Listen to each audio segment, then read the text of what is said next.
शिवसेना युबीटीच्या खासदारांची उद्धव ठाकरे यांनी मातोश्रीवर बोलवलेली बैठक आता संपलेली आहे। मातोश्रीवर खासदारांची बैठक झाली आहे।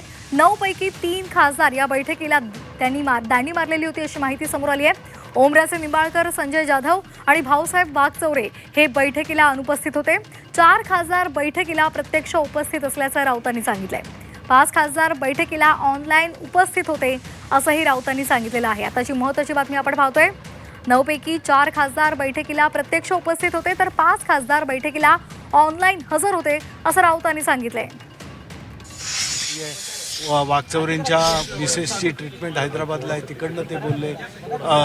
दुसरे संजय देशमुखांच्या घरचं मी बोललो, संजय जाधव साहेबांशी बोलले। हे सगळं झालं, पण उद्धव ठाकरेंनी खासदारांना मार्गदर्शन काय केलं? मार्गदर्शन 2-3 गोष्टींचं। एक तर या ज्या बैठका होतात या रेग्युलर बैठका आहेत, याच्यामधनं काहीतरी शोधण्याचा प्रयत्न मीडिया करते ते चुकीचं आहे। कारण संघटनात्मकरित्या प्रत्येक जिल्ह्यामध्ये कशा रीतीने काय काम आहे आपलं, काय आता आंदोलनात्मक पवित्रा किंवा कुठच्या गोष्टी आज ज्या गोष्टी घडत आहेत, एक सामाजिक याच्यापासून लोकांचं हेच लक्षच काढून घेणं आणि वेगवेगळ्या विश्वामध्ये नेऊन जाणे चाललंय। त्या बाबतीमध्ये आंदोलन, महागाई आहे, शेतकऱ्यांचे प्रश्न आहेत, आज पेरणीच्या बाबतीमध्ये तर आंदोलन घ्यायचं आहे, कर्जमाफीच्या बाबतीमध्ये जे काही घोषणा झाली आहे ती कशा रीतीने होतं, या सगळ्या गोष्टींचं मार्गदर्शन झालं आणि सगळे बरोबर आहे। Okay, thank you.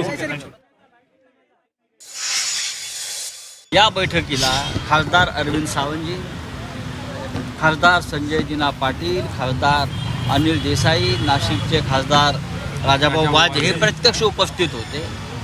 त्यानंतर उरलेले 5 खासदार हे व्हिडिओ कॉन्फरन्सिंगद्वारे उपस्थित होते। त्यातले मी तुम्हाला नावं घेऊन सांगतो।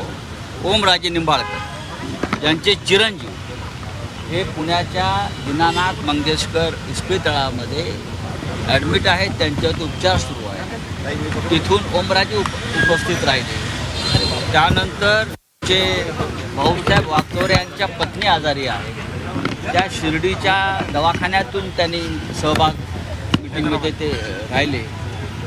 त्यानंतर आमचे आष्टेकर नागेश, तिथे एक निवडणूक आहे, त्यांचे जे चिरंजीव आहेत ते विधान परिषदेचे उमेदवार आहेत आष्टेकरांचे, त्यात ते बिझी आहेत। आष्टेकरांनी तिथून भाग घेतला।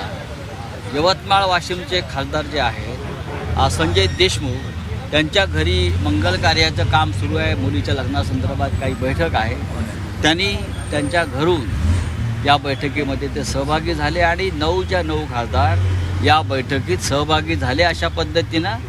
आणि उद्धवजींनी मार्गदर्शन केलं आणि परत पुढल्या महिन्यामध्ये अशा प्रकारची एक मीटिंग होईल आणि काही खासदार जे आजच्या बैठकीला प्रत्यक्ष येऊ शकले नाहीत ते पुढल्या 2-3 दिवसामध्ये मातोश्रीवरती येतील।